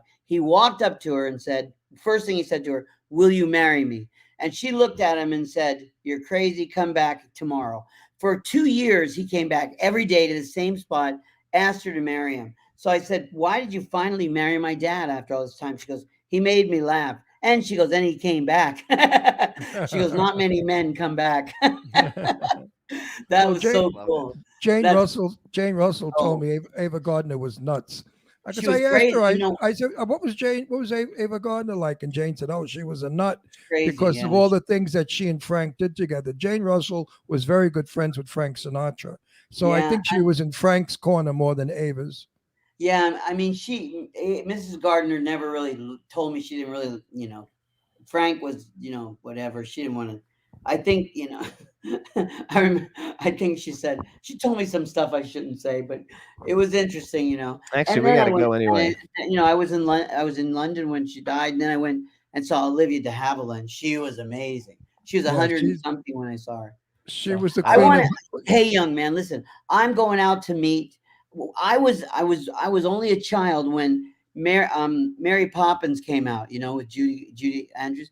I was talking to her about that. Now I'm going back to Europe to see her to have this reunion with her. It'll be fun. You should go with me because Dick Van Dyke. I saw him doing a show just a couple weeks ago. He's still great at 91. And I love it. You know what? These people are they're our royalty as much as the royal families that I see in Monaco and everything. These guys, man, when you see Julie Andrews, you start thinking, "Oh, whoa, this is unbelievable," because they don't love it. write stories. They don't write stories like that anymore. All And I right, so got- here's what we got to do because Okay. we're out of time already. And James, Sorry. I'm really going to punch you in the head when I see you for not giving us the full interview time. I'm You're going to have sorry. to. You're going to have You have to come back when you're You- free and wait, you have wait. nothing going on. Ouch. James, Okay. Jimmy, you Yeah. owe me. Don't ever own an Italian from Brooklyn because your knees will get broken on a curb. Everybody, this is Jimmy Rooney. Congratulations on Hey, all your Jimmy. success. We're like Thanks, had guys. a I'll great see you time. whenever Thanks you for come coming by. on. And we'll I look see you forward soon. to seeing Take you soon, care. Jimmy. Ouch, Elliot. Take good care. I found You're a great, you're a great guy. Thanks, Jimmy. Bye, Bye, man. everybody. Bye. Thanks We for had Bye, fun. tuning Jimmy. Thanks in. for letting me Bye-bye. explain how stupid people write stupid things. Oh, I don't give Absolutely. a shit about these Ouch. fucking assholes. Fuck please. them. All right. Fuck I 'em. got invited to my show in France. They love it. It's crazy. But yeah, you should just look at my IMDb and just see what shows Oh, I'm doing. Jim. Don't prove Listen, anything. You got it. Clark Gable and Loretta Young had a daughter. Yep. Okay. And it's the same thing with you. You're That's a son out of right. wedlock. Look, Mickey You- Rooney was a horny son of a bitch, and I understand he was hung like a mule. So he All the must have time. been. He must have been banging every bitch in Hollywood. So You I'm know, it's sorry. funny. You said the same thing that Banging every what's his name said. But you know what? It's funny is Clark Gable. I talked to Clark Gable Jr. and he had a sister. Clark Gable had a daughter that he didn't know he had a sister of. You know how I found out? We were eating dinner and I looked at this girl and I said, "Man, your ears are bigger than his." And she goes, "That's my dad's are." And we didn't Yeah. even know that was Clark Gable's daughter. Wait, you we know? got to go though. We Well, got to go. We got to go because that's we're way over time. Hollywood. That's Hollywood. Thank you. Bye, Bye. Jim. Thanks, everybody. Can turn out to be so wrong. Yeah, we in the mix. Yeah, we in the mix. It's another episode. Here we go. The Jimmy Star Show with Ron Russell. Interviewing the hottest, newest, and truest of today's celebrities. Make sure to subscribe so you can get notified weekly. Jimmy Star, he's the king of cool. Ron Russell, he's a gorgeous dude. Chat room is live and you would be a fool not to vibe with us at the Jimmy Star Show with Ron Russell. Come watch it live on W4CY Radio. Miss some past episodes? Download on iTunes. The Jimmy Star Show with Ron Russell. It's the Jimmy Star Show with Ron Russell.